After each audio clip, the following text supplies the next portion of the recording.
17 pays européens ont décidé de revoir leur accord d'association avec Israël. Le Premier ministre israélien Netanyahou s'en est pris au Royaume-Uni, à la France et au Canada après leur appel à un cessez-le-feu immédiat à Gaza. Ces pays ont également accusé l'État hébreu d'entraver l'aide humanitaire vitale. Le Premier ministre Netanyahou dénonce l'hypocrisie européenne et défend Israël face à la barbarie terroriste. Pour Gideon Sa'ar, le chef de la diplomatie israélienne, ce sont notamment les pays européens qui incitent à la haine antisémite. Fin de citation. Bruno Darou, merci d'être avec nous. Les pays européens protestent, mais menacent, mais pour le moment, ils ne passent pas à l'acte. Non, et Dieu sait pourtant que la relation entre les pays européens et Israël a rarement connu un niveau aussi bas, des tensions aussi fortes.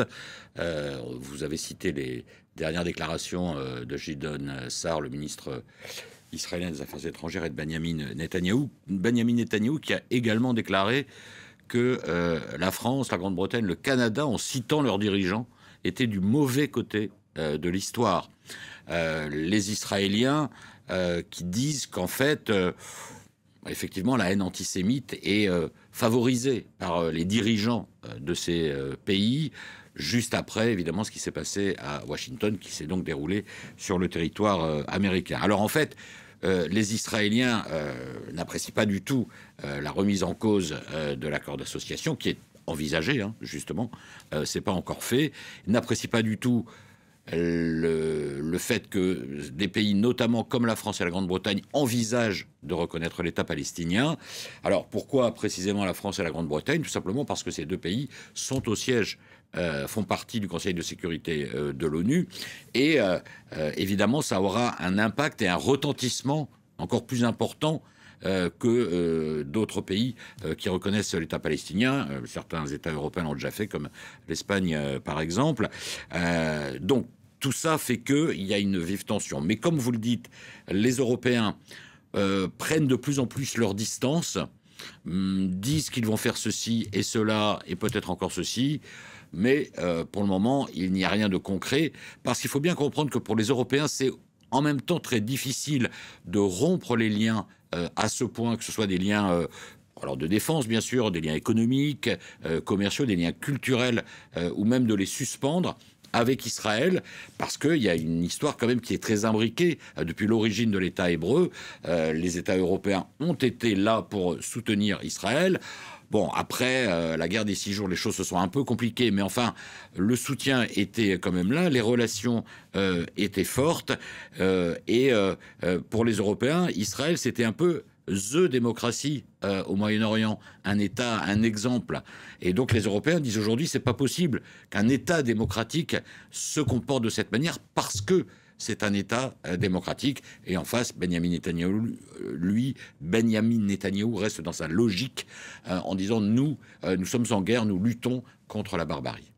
Avec des membres suprémacistes au sein de son gouvernement. 5e session de pourparlers ce vendredi entre l'Iran et les États-Unis. Elles ont commencé le mois dernier et visiblement, ça bloque sur quoi? Alors, oui, 5e session, ça va commencer là, d'ici 2 heures environ, à Rome, cette fois-ci, sous l'égide de Oman, entre délégations américaines et iraniennes. Alors, bon, c'est un peu comme si Donald Trump voulait faire repartir, en quelque sorte, l'accord sur le nucléaire iranien qu'il a quitté avec perte et fracas lors de son premier mandat en 2018. Il s'agit d'encadrer, en fait, la production d'uranium par l'Iran. Et c'est là le point d'achoppement sur le niveau d'enrichissement d'uranium. Selon les experts, notamment de l'AIEA, l'Iran, qui s'est du coup exonéré de certaines de ses obligations de l'accord qui avait été signé avec les pays européens, les États-Unis, la Chine et la Russie en 2015. Selon ces experts, l'Iran est arrivé à 60% d'enrichissement. L'accord de 2015 prévoyait 3,67. Donc vous voyez qu'on est très au-dessus, mais c'est devenu donc une puissance de seuil, parce qu'ensuite il faut 90% d'enrichissement pour obtenir la bombe nucléaire. Donc les négociations achoppent là-dessus. Les Iraniens disent nous voulons continuer à enrichir l'uranium et nous ne voulons produire que du nucléaire civil, comme d'autres pays, le Japon, la Corée du Sud par exemple. Donc pourquoi nous soupçonnez-vous? Et les Occidentaux soupçonnent l'Iran de vouloir acquérir la bombe nucléaire. Pour le moment, Trump a dit à Netanyahou, qui lui est partisan de la manière forte envers l'Iran, parce que pour Benjamin Netanyahou, pour le coup, c'est une constante. L'Iran, c'est la menace existentielle pour Israël. Donc lui dit, dans sa logique belliqueuse, dit il faut aller frapper maintenant. L'Iran est affaibli après la perte de ses proxys, le Hezbollah et le Hamas. Il faut aller frapper maintenant les installations nucléaires iraniennes. Et Trump dit, bon, dans un premier temps, je négocie, et il laisse planer la menace de la force. Alors, selon certains médias américains, notamment CNN, qui citent des hauts responsables américains qui s'expriment de manière anonyme, Israël serait actuellement en train de préparer une attaque sur l'Iran. Toute la question est de savoir si Benjamin Netanyahou est déterminé à mener cette attaque jusqu'au bout, avec ou sans les États-Unis. Sans les États-Unis, ça paraît compliqué, mais c'est sans doute aussi l'objet de discussions, par exemple, qu'ont eu Benjamin Netanyahou et Donald Trump hier lors d'un appel téléphonique à propos de ce dossier iranien. Merci beaucoup, Bruno.